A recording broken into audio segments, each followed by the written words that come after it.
Derick Giwner along with Matt Rose here at DRF headquarters to talk about Hoosier Park for Friday, August the 10th. They have the $325,000 Dan Patch with the wonder from down under, Lazarus, coming to town. Yeah, I mean, he's what everybody's talking about. Everybody's waiting to see him. As you said, wonder from down under. Everyone's buzzing after that qualifier, 148-3. I'm sure Jimmy Takter's eagerly awaiting this race. Yannick Gingrad's eagerly awaiting. The harness community is eagerly awaiting. I, however, am not eagerly running to the window to bet him, but we shall see. Well, let's take a look at the field here. Lazarus, unfortunately for his connections, drew outside post position number 9 here. McWicked, obviously the clear second choice on the morning line, but maybe, who do you think goes off the favorite? I gotta believe Lazarus could go off the favorite. I saw the 6-5 morning line when it came out. I said, I think that's too short. I think he's gonna go off the favorite. Nothing crazy or no crazy odds on, because people such as myself are gonna be a bit apprehensive, maybe want to see a start or two, but just based on reputation, based on that qualifier, even with the outside post, he is the deserving morning line favorite. I'm just surprised there's such a big gap after McWicked to the rest of this very talented field, which we'll get into shortly. Let's take a look at Lazarus and his qualifying win last time. He's only had one official charted line, and it came at the Meadowlands. He was sitting in the pocket. You see he pulls right here to take a shot at Lather Up, who came back and won at Scioto with a tough trip last week. Yeah, he was content to yield, got a little tight into the first turn before yielding to Lather Up, and then was sitting tight in the pocket. When Yannick pulled and called him for speed, you could see he just takes off, overpowers Lather Up, and we all know about that. But he's asking him a little here. It's not like he's just cruising along. He's got the high lining and some taps. What was reported to be not going all out or just getting an acclimating start. It's went 148-3 with a 25-3 kicker.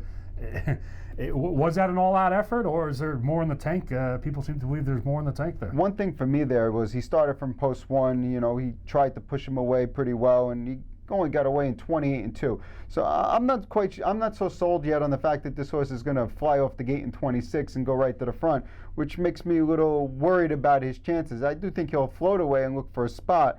But let's see what happens. Let's take a look at some of the other contenders in here. Number 6, McWicked, is clearly the second choice here at 2-1 on the morning line.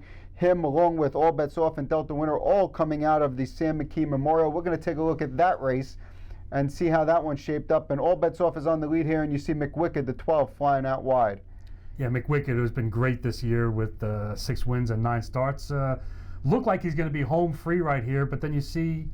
And they're coming up to the mile marker here, and what's interesting is All Bets Off was right there at the mile marker. It's that last 8 that kind of did him in. Yeah, All Bets, he's kind of been a hard luck horse recently with the trips. But we see McWicked, he was able to surge to the lead, but then he got basically run over late by a very, very sharp Western Joe. It's just been awesome all year at the Meadowlands. Western Joe just got perfect trip, was angle for clearance, and rolled right by McWicked, who I thought, I could see him getting beat, but I thought maybe he would have been a little closer at the wire. I know it wasn't the easiest trip, an overland trip from post 12, the second tier. I was a little bit disappointed with his performance there, even though obviously it's a solid effort. And it might be a reason, also like I touched on Lazarus, I might be looking a completely different direction between, other than the 2 favorites here, McWicked and Lazarus. Well, let's look at the whole field in general. Delta Winner's got the inside, a little bit of an erratic horse. Can you see him popping up with a win here? Listen, this horse is always capable, we know that, and he is going to need a trip, probably a ground-saving trip. May have to shake free. Again, with the right setup, he's capable of hitting the ticket, as as is every horse in this race, pretty much. But I would say he's an underneath commodity here. Beckham Z-Tams, the hometown horse, added Lasix last time, picked up a win. Does he still have to prove himself, or do we say like, hey, he can go with these? I think he still has to prove himself. Only 8 starts this year, only 33, almost about 34,000 in the bank. Racing, and it hasn't been racing the huge purse races, but.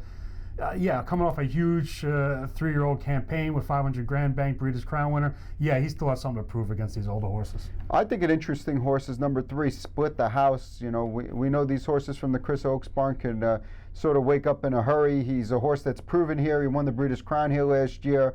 You know, can he just pop up with a big mile out of nowhere? Absolutely. I mean, you look at his lines this year. Only 1 win in 5 starts. Have all been pretty good efforts, save for 1 race in in the Ben Franklin elimination. He's been right there in all those other starts. Another one that I think needs a trip. I think if he's out moving early and kind of grinding, he'll get run over late by horses from behind. But another one, more than capable over the Hoosier Park surface, but needs a trip and needs some luck. Another one I'll be throwing in underneath. The 4 Rock and Ron is interesting, if for no other reason, the fact that this field doesn't look like there's a ton of early speed in here, and he's going to the front. Yeah, he's going to be one of my choices here when I'm looking for a couple of upsetters. Hasn't had the greatest local resume at Hoosier Park, but we know he's got a ton of gate speed, which has set him up well, and he pops up now and again with huge efforts. You know he's going to be forwardly placed. You're getting Trace Tetrick picking up the drive. Clearly he knows the Hoosier Park surface more than anybody.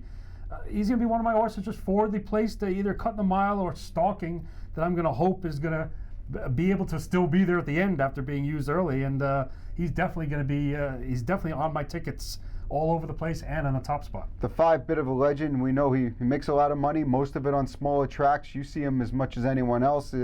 How's he going to handle the 7/8? We've all seen him 100 times over the smaller tracks, particularly Yonkers, in the Levy, up at Saratoga.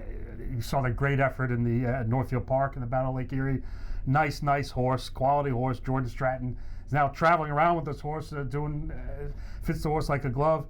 12-1 morning line is very kind of juicy here. I got to admit, I think he'll be bet down a little bit off of that because people know who he is and what he's capable of.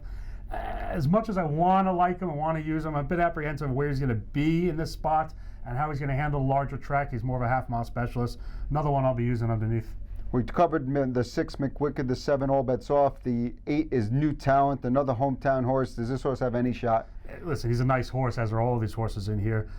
Again, maybe could squeak out a small share. He's got a lot to prove, and the outside post really doesn't help. One of the great things about this Dan Patch Stakes is there's a guaranteed Superfecta wager. It's a $20,000 guarantee. And we prepared some tickets here, and we're going to have Matt go first and give you his winners and why he likes his Super. Well, I'm putting a budget ticket together. It's only going to cost for 10 cents, like $14 and change. I'm going to throw Rock and Ron and All Bets Off, the 2 Burke horses.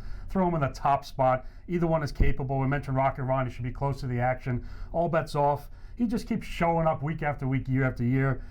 He seems just a whole bunch of hard luck trips the last few starts. We saw him brush the command in the McKee and just get overtaken late, excusable effort, buried from the second tier to start prior, an uncovered trip, a pressured trip, another uncovered trip. Eventually the trip's going to work out in his favor, and he's as talented as anybody in here. I'll take a stab with him on the top spots. I'll scale it down to maybe half of that with a $7 ticket. We're going to use Rock and Ron, All Bets Off in the top spot. Logical's underneath. Rock and Ron, All Bets Off. McWicked, Lazarus N. Spread a little bit in the third leg. Go with the everybody loves to punch the all in the fourth leg. Only $14.40 bet. If you want to scale it down to $7.20, don't go all in the last leg. Just use 1, 4, 5, 6, 7, 9 in the fourth slot for a budget $7.20 ticket. Maybe repeat that a few times and hope to get a bit of a price on top of Rock and Ron or All Bets Off. I'm kind of in the bandwagon with you a little bit on, trying to beat Lazarus in this race. His first North American start. I don't really like the post position. I have to be.